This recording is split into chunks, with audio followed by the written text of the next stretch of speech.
Bienvenidos, comunidad de historias de fe. Esta vez nos hundiremos en los mares de sabiduría y aprendizaje sobre la historia de Moisés, el libertador del pueblo judío y el siervo más grande de Dios. Acompáñanos en esta travesía sobre la historia del siervo más grande de Dios, Moisés. En tiempos de opresión, el pueblo de Israel sufría bajo el yugo de Egipto. El faraón, temeroso del crecimiento de los hebreos, decretó que todo varón recién nacido debía ser arrojado al Nilo. Este mandato llenó de temor y dolor a las familias hebreas. Fue en medio de esta oscuridad que nació Moisés, hijo de Amram y Jocabed, de la tribu de Leví. Con gran valentía, su madre lo escondió durante 3 meses, desafiando la orden del faraón, confiando en que Dios tenía un propósito especial para su hijo. Cuando ya no pudo ocultarlo más, Jocabed preparó una canasta de juncos calafateada con brea, colocó al niño dentro y lo dejó entre los juncos a la orilla del Nilo. Su hermana Miriam observaba desde lejos, esperando ver qué sucedería. La hija del faraón encontró la canasta mientras se bañaba en el río. Al abrirla, vio al bebé llorando y se compadeció de él. A pesar de saber que era un niño hebreo, decidió adoptarlo y lo llamó Moisés, porque de las aguas lo saqué. Moisés fue criado como un príncipe en la corte de Egipto. Recibió una educación egipcia completa, aprendiendo ciencia, escritura, liderazgo y estrategia. Sin embargo, nunca olvidó sus raíces hebreas. En su corazón crecía un profundo conflicto entre el lujo de palacio y el sufrimiento de su pueblo. Un día, al ver a un egipcio golpeando a un hebreo, Moisés no pudo contener su enojo. Mató al egipcio y escondió su cuerpo en la arena. Pensó que nadie lo había visto. Al día siguiente, al intentar intervenir entre 2 hebreos que peleaban, uno le reprochó: ¿Vas a matarme como al egipcio? Moisés, temiendo ser descubierto, huyó de Egipto. Moisés huyó al desierto de Madián, donde conoció a Jetro, sacerdote de esa tierra, y se casó con su hija Séfora. Allí trabajó como pastor, cuidando ovejas durante años. Durante ese tiempo, Moisés aprendió humildad, paciencia y la vida sencilla, lejos de los lujos de Egipto. Dios lo estaba preparando para una misión más grande. Mientras pastoreaba el rebaño en el monte Horeb, Moisés vio una zarza que ardía pero no se consumía. Se acercó y escuchó la voz de Dios llamándolo desde el fuego. Dios le ordenó regresar a Egipto para liberar a su pueblo. Moisés, temeroso y lleno de dudas, intentó negarse, pero Dios le aseguró que estaría con él. Dios le dio a Moisés señales milagrosas para demostrar su autoridad, convertir su vara en serpiente y su mano leprosa que sanaba. También prometió que Aarón, su hermano, lo ayudaría. Finalmente, Moisés aceptó su llamado. Jetro lo bendijo, y Moisés emprendió el viaje de regreso a Egipto con Séfora y sus hijos, determinado a obedecer la voluntad de Dios. En el camino, Dios ordenó a Aarón que saliera al encuentro de Moisés. Los hermanos se abrazaron y Moisés le contó todo lo que Dios le había dicho. Juntos, regresaron a Egipto y reunieron a los ancianos de Israel, mostrándoles las señales que Dios les había dado. El pueblo creyó y adoró a Dios por haber escuchado su clamor. Moisés y Aarón fueron al palacio del faraón y dijeron: «Así dice Jehová, el Dios de Israel: deja ir a mi pueblo». El faraón respondió con desprecio y se negó rotundamente. En represalia, aumentó la carga de trabajo de los hebreos, ordenando que recolectaran su propia paja para hacer ladrillos. El pueblo se quejó a Moisés y él clamó a Dios. Dios reafirmó su promesa a Moisés: «Con mano fuerte sacaré a mi pueblo de Egipto». Le recordó su pacto con Abraham, Isaac y Jacob. Moisés recibió nuevas instrucciones para hablar al faraón, aunque su corazón estaba abatido. Dios estaba a punto de manifestar su poder con señales y maravillas. Dios instruyó a Moisés y a Aarón a presentar milagros delante del faraón. Aarón arrojó su vara al suelo y se convirtió en serpiente. Pero los hechiceros del faraón hicieron lo mismo con sus artes mágicas. Sin embargo, la serpiente de Aarón devoró las de ellos, una señal clara del poder superior de Dios. Aún así, el corazón del faraón se endureció y no dejó ir al pueblo. Dios ordenó a Moisés que tocara las aguas del Nilo con su vara. Al hacerlo, el río se convirtió en sangre, los peces murieron y el agua se volvió imbebible. A pesar de esta calamidad, los hechiceros egipcios replicaron el milagro y el faraón se negó nuevamente. El juicio de Dios sobre Egipto apenas comenzaba. Dios envió ranas que salieron del Nilo e invadieron todo Egipto, casas, camas, hornos y vasijas. El pueblo se desesperó. El faraón prometió dejar ir al pueblo si Moisés hacía cesar las ranas. Moisés oró y las ranas murieron. Pero al ver alivio, el faraón endureció su corazón. Dios transformó el polvo en piojos, cubriendo hombres y animales. Los hechiceros egipcios reconocieron que era el dedo de Dios. Luego vinieron enjambres de moscas que infestaron las casas y tierras egipcias, pero Gosén, donde vivían los hebreos, quedó ilesa. Aún así, el faraón no cedía. Una peste mató al ganado egipcio, pero los animales de los hebreos no fueron tocados. Luego, úlceras dolorosas cubrieron a los egipcios. Dios envió una tormenta con granizo y fuego que destruyó cultivos y árboles. El faraón pidió clemencia, pero al cesar la plaga, su corazón volvió a endurecerse. Las langostas devoraron todo lo que quedó del granizo. El hambre se extendió. Moisés fue llamado, pero el faraón solo ofreció liberar a los hombres. Luego, Dios envió 3 días de oscuridad total sobre Egipto, tan densa que nadie se movía. Solo en Gosén había luz. El faraón no se humilló. Dios le dijo a Moisés que enviaría una última plaga, la muerte de todos los primogénitos de Egipto, desde el trono hasta los esclavos. Esta vez, el faraón no resistiría. Moisés salió con furia del palacio, sabiendo que la liberación estaba cerca. Dios instituyó la Pascua. Cada familia hebrea debía sacrificar un cordero sin defecto y colocar su sangre en los postes de la puerta. Esa noche el ángel de la muerte pasaría por Egipto, pero donde viera la sangre, pasaría de largo. Era el comienzo de una nueva era para Israel. A medianoche, el ángel del Señor mató a todos los primogénitos egipcios. Un gran clamor se elevó en todo Egipto. El faraón, derrotado, llamó a Moisés y a Aarón y les ordenó salir con todo el pueblo de Israel. Finalmente, la esclavitud había terminado. Los hebreos salieron con prisa, llevándose sus pertenencias y riquezas que los egipcios les dieron. Más de 600,000 hombres, sin contar mujeres y niños, partieron. Dios los guiaba con una columna de nube de día y una columna de fuego de noche. Era el comienzo del Éxodo. Dios guió al pueblo hacia el Mar Rojo, un lugar donde parecían atrapados. El faraón, arrepentido de haberlos dejado ir, salió tras ellos con su ejército. Los israelitas temieron y clamaron a Moisés, quien les dijo: «Estad firmes y ved la salvación de Jehová». Dios estaba por hacer un milagro. Dios ordenó a Moisés que extendiera su vara sobre el mar. Un fuerte viento abrió las aguas, y el pueblo cruzó por tierra seca entre muros de agua. Cuando los egipcios intentaron seguirlos, las aguas se cerraron sobre ellos. El ejército del faraón fue destruido, y el pueblo de Israel celebró con cánticos y danza. Moisés y Miriam entonaron un cántico de alabanza a Dios, celebrando su poder y fidelidad. Jehová es varón de guerra, echó en el mar al caballo y al jinete. Este momento fue un símbolo del nacimiento espiritual del pueblo de Israel como nación libre y bajo el cuidado directo de Dios. Al entrar en el desierto, el agua escaseaba.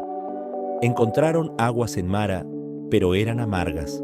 El pueblo murmuró. Dios mostró a Moisés un árbol que, al ser arrojado en el agua, la hizo dulce. Allí Dios comenzó a probar su fe y obediencia. En el desierto de Sin, el pueblo se quejó por hambre. Dios les envió pan del cielo, llamado maná, que aparecía cada mañana. También les dio codornices por la tarde. Así Dios suplía fielmente, enseñando a depender de Él cada día. Al no encontrar agua en Refidim, el pueblo volvió a murmurar. Moisés, angustiado, clamó a Dios. Jehová le ordenó golpear una roca con su vara y brotó agua para todos. Fue un recordatorio de la provisión divina aún en el desierto más seco. Los amalecitas atacaron al pueblo de Israel. Josué dirigió el ejército mientras Moisés, Aarón y Hur subieron a una colina cercana. Cada vez que Moisés alzaba su vara, Israel vencía. Cuando se cansaba, bajaba los brazos y perdían. Aarón y Hur sostuvieron sus brazos hasta la victoria. Jetro, suegro de Moisés, visitó el campamento y vio a Moisés juzgar solo al pueblo todo el día. Le aconsejó delegar tareas. Moisés nombró jueces para causas menores y él se encargaba solo de los casos difíciles. Fue una lección de liderazgo y organización. Dios llamó a Moisés al monte Sinaí. El pueblo se santificó y esperó al pie del monte. Truenos, relámpagos y una densa nube lo cubrieron. Dios habló desde el fuego, dando los 10 mandamientos. El pueblo tembló de temor ante la majestad divina. Dios escribió los mandamientos en 2 tablas de piedra. Moisés permaneció 40 días y 40 noches en la presencia de Dios. Mientras tanto, Dios le mostró el modelo del tabernáculo y las leyes que gobernarían al pueblo en su nueva vida. Abajo, el pueblo se desesperó al ver que Moisés tardaba. Convencieron a Aarón de hacer un becerro de oro. Dijeron: «Este es tu Dios, Israel». Celebraron con idolatría. Dios se airó y Moisés descendió con las tablas. Moisés rompió las tablas en señal de la ruptura del pacto. Destruyó el becerro, lo molió y lo hizo beber al pueblo. Intercedió ante Dios por ellos, ofreciendo su propia vida si no les perdonaba. Dios escuchó su ruego y renovó su misericordia. Moisés pidió ver la gloria de Dios. Jehová le respondió que nadie podía verlo y vivir, pero lo colocó en una hendidura de la peña. Dios pasó delante de él, revelando su nombre y carácter. Jehová, fuerte, misericordioso y piadoso, lento para la ira y grande en misericordia. Dios mandó a Moisés tallar nuevas tablas. Volvió al monte y Dios reescribió los mandamientos. Cuando descendió, su rostro resplandecía por haber estado con Dios. Tuvo que cubrirse con un velo ante el pueblo. El pueblo trajo ofrendas generosas: oro, plata, telas, madera. Los artesanos Besaleel y Aholiab dirigieron la obra. El tabernáculo fue erigido como lugar de encuentro con Dios, símbolo de su presencia en medio de su pueblo. Aarón y sus hijos fueron consagrados como sacerdotes. Se les vistió con túnicas sagradas y se les ungió con aceite. El sacerdocio sería mediador entre Dios y el pueblo, oficiando sacrificios y enseñando la ley. Una nube cubría el tabernáculo de día y fuego de noche. Cuando se movía, el pueblo marchaba. Cuando se detenía, acampaban. La gloria de Jehová llenó el tabernáculo, mostrando que Dios estaba con ellos. El pueblo murmuró repetidamente. Se quejaron por el maná, por el agua, por el desierto.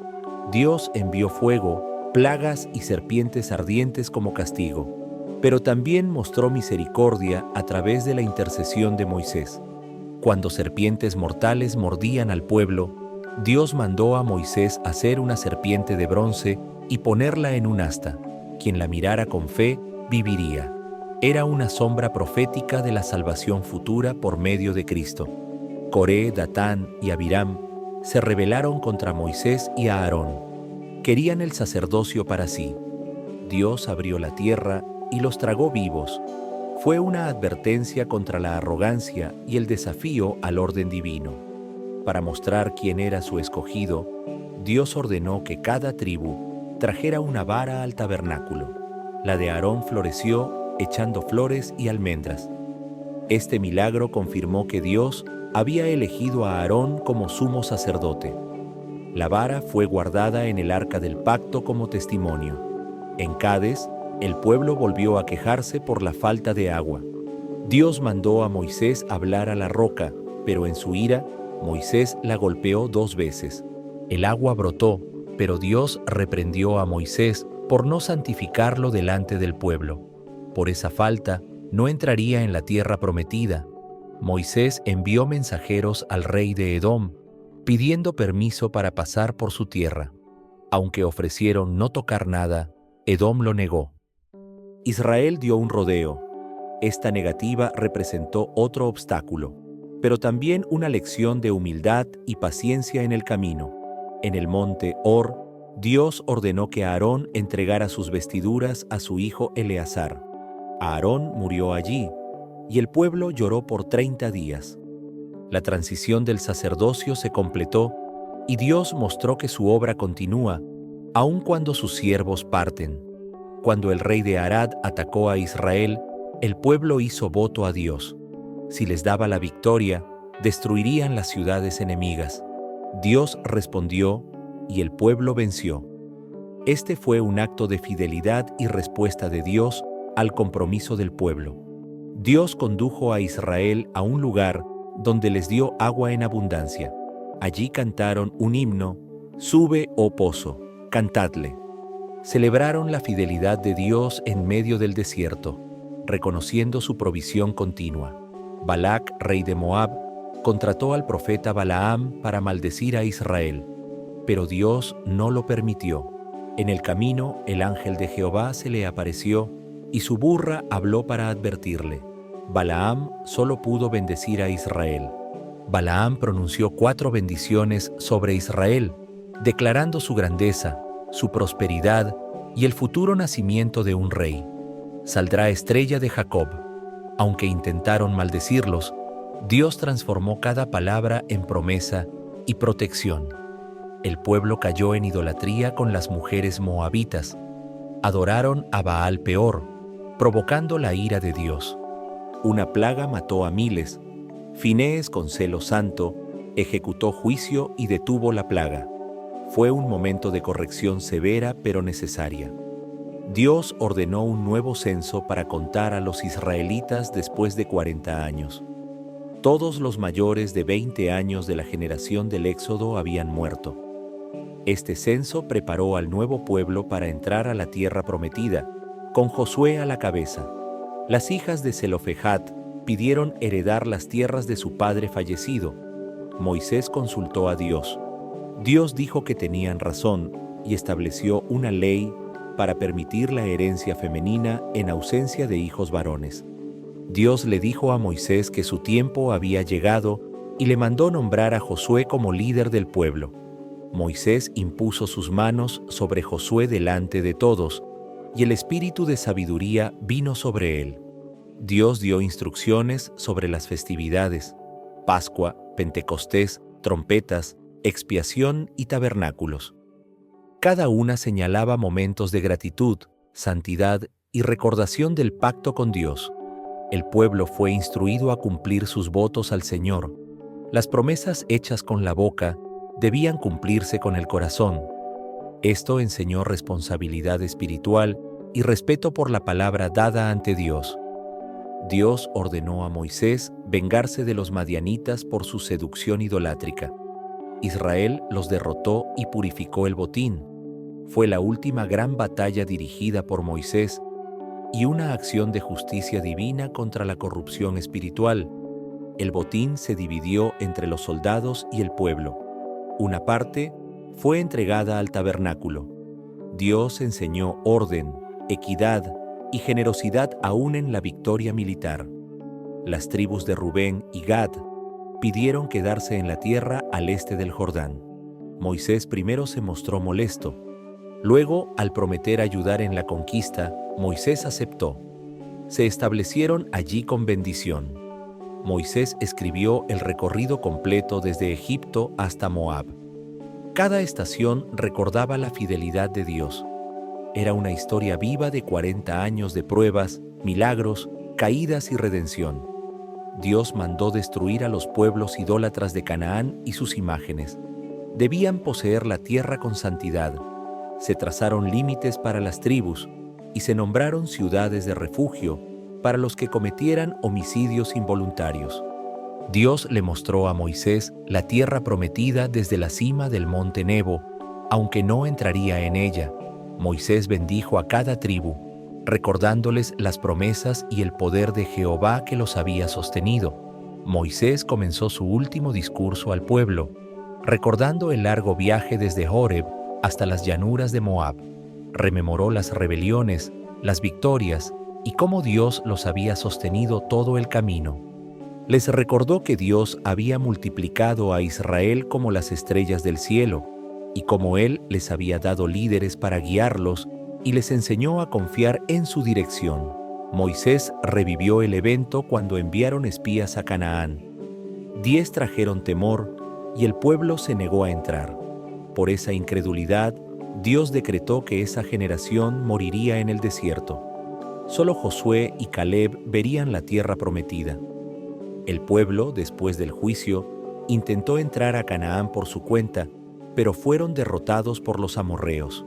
Moisés les recordó que la obediencia es más poderosa que el entusiasmo impulsivo. El favor de Dios no se puede sustituir con voluntad humana. Durante años de vagar, Dios no dejó de sustentar al pueblo. Su ropa no se desgastó, ni sus pies se hincharon. Les dio maná del cielo para humillarlos y probarlos, enseñándoles que no solo de pan vive el hombre, sino de toda palabra que sale de la boca de Dios. Moisés les urgió a guardar todos los mandamientos. Les dijo que serían bendecidos en la tierra si amaban a Dios con todo su corazón. La obediencia sería la clave para la prosperidad y la desobediencia traería consecuencias devastadoras. Moisés advirtió que al disfrutar la tierra podrían olvidar a Dios. No digas en tu corazón, mi poder me ha traído esta riqueza. Les recordó que es Dios quien da el poder para hacer riquezas y que olvidar su pacto sería fatal. Una vez más recordó cómo habían provocado la ira de Dios con el becerro de oro.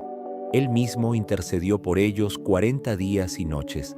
Les recordó que solo por la misericordia divina no fueron destruidos y les exhortó a no endurecer sus corazones. Moisés instó al pueblo a amar a Dios y servirle con todo su ser. Les recordó que los cielos, la tierra y todo lo que hay en ella le pertenecen. Aún así, Dios escogió a Israel no por méritos, sino por amor. Debían responder con obediencia sincera. Les habló de la tierra a la que iban. No era como Egipto, que dependía de riego humano, sino tierra regada por la lluvia del cielo. Era una tierra que Dios cuidaba. Si obedecían, llovería en su tiempo. Si no, la sequía sería castigo. Moisés enfatizó: si adoraban a otros dioses, serían expulsados de la tierra. La fidelidad sería la base de su permanencia y prosperidad en Canaán. Dios es celoso y no comparte su gloria con ídolos. Dios elegiría un lugar entre las tribus para poner su nombre. Allí debían llevar sus sacrificios y celebraciones. No debían hacer como las naciones, adorando donde quisieran, sino en el sitio designado por Jehová. Moisés advirtió sobre falsos profetas y sueños engañosos. Aunque mostraran señales, si llevaban al pueblo tras otros dioses, eran falsos. El criterio era claro: fidelidad a Dios. Cualquiera que promoviera idolatría debía ser rechazado.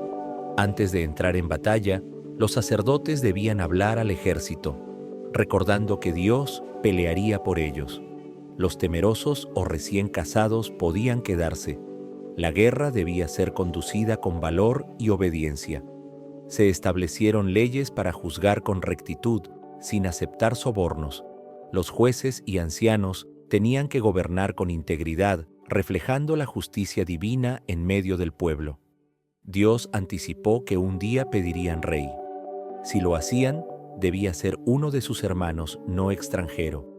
El rey debía escribir una copia de la ley, leerla y obedecerla todos los días, para no enaltecer su corazón.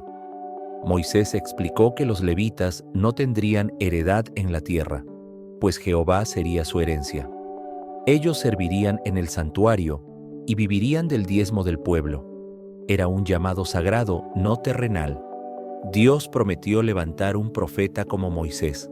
El pueblo debía escuchar su voz. Este pasaje anunciaba la venida de Cristo, el gran profeta que hablaría con la autoridad de Dios mismo. Se establecieron ciudades para proteger a quienes mataran por accidente. Era un sistema justo, que evitaba la venganza apresurada, preservando la vida hasta que se hiciera juicio. Se recordaron las fiestas, Pascua, Pentecostés y tabernáculos. Eran tiempos de adoración, alegría y reflexión. El pueblo debía subir con ofrendas y corazones agradecidos, sin presentarse con las manos vacías. Se asignaron 6 tribus para bendecir en el monte Gerizim y 6 para proclamar maldiciones desde el monte Ebal. Era un acto solemne que sellaba la alianza de Dios con Israel. Bendición por obediencia, maldición por rebelión. Moisés detalló bendiciones por obedecer, campos fértiles, enemigos derrotados, abundancia, pero también maldiciones por desobedecer, enfermedad, escasez, derrota, exilio. Dios quería un pueblo fiel, no rebelde. Moisés profetizó que en el futuro Israel se apartaría de Dios y sería esparcido entre las naciones, pero también prometió que, si se arrepentían, Dios los restauraría y reuniría de nuevo. Moisés reunió a todo el pueblo para renovar el pacto. Les exhortó a decidir entre la vida y la muerte, la bendición o la maldición. Dios les ofrecía su amor, pero requería obediencia sincera. Era un llamado solemne a la fidelidad. Moisés declaró: «A los cielos y la tierra llamo por testigos. Escoge pues la vida». Dios no esconde su voluntad. Anhela que el hombre viva, prospere y lo ame con todo el corazón. Dios instruyó a Moisés a animar a Josué, pues él guiaría al pueblo a Canaán. Delante del pueblo, Moisés le impuso las manos y lo presentó como el nuevo líder ungido por Dios. Moisés escribió un cántico profético que hablaba de la fidelidad de Dios y la infidelidad de Israel. Este cántico serviría como testimonio contra ellos si se apartaban. Era poesía sagrada, cargada de verdad eterna. Antes de morir, Moisés bendijo tribu por tribu. A cada una les habló con palabras de promesa, fuerza, protección y prosperidad. Mostró el amor pastoral de un líder que conocía a su pueblo y deseaba lo mejor para ellos bajo la guía de Dios. Jehová llevó a Moisés al monte Nebo, desde donde vio toda la tierra prometida. Aunque no la pisaría, la contempló con paz.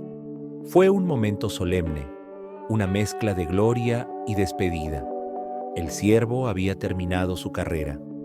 Moisés murió allí según la palabra de Jehová. Dios mismo lo sepultó en un valle en Moab, y nadie conoció jamás su tumba. Tenía 120 años, pero su vista no se había apagado, ni su fuerza disminuido. Un testimonio de vida plena en Dios. Israel lloró por Moisés 30 días. Su ausencia se sentía profundamente. Había sido líder, intercesor, maestro y amigo. Su legado vivía en cada palabra, cada ley y cada recuerdo del desierto. La influencia de Moisés trascendió generaciones. Inspiró a profetas, reyes y al mismo Mesías. Su vida apuntaba al futuro Redentor, Jesús, quien sería un nuevo y perfecto libertador. Cada capítulo de su vida reflejaba el carácter de Dios, justicia, misericordia, paciencia y poder. Moisés no solo guió al pueblo físicamente, sino espiritualmente hacia la presencia de Dios. Nunca se levantó otro profeta como Moisés, con quien Dios hablara cara a cara. Fue amigo de Dios, siervo fiel, líder humilde. Su historia nos recuerda que con fe, obediencia y amor, podemos caminar con Dios y dejar huellas eternas. Gracias por acompañarnos en este recorrido por la vida de Moisés. Su historia es testimonio de cómo Dios usa a hombres comunes para cumplir propósitos extraordinarios. Si este contenido tocó tu vida, dale like, comparte y suscríbete al canal Historias de Fe para seguir descubriendo más relatos bíblicos con enseñanza espiritual. Hasta la próxima y que Dios te bendiga.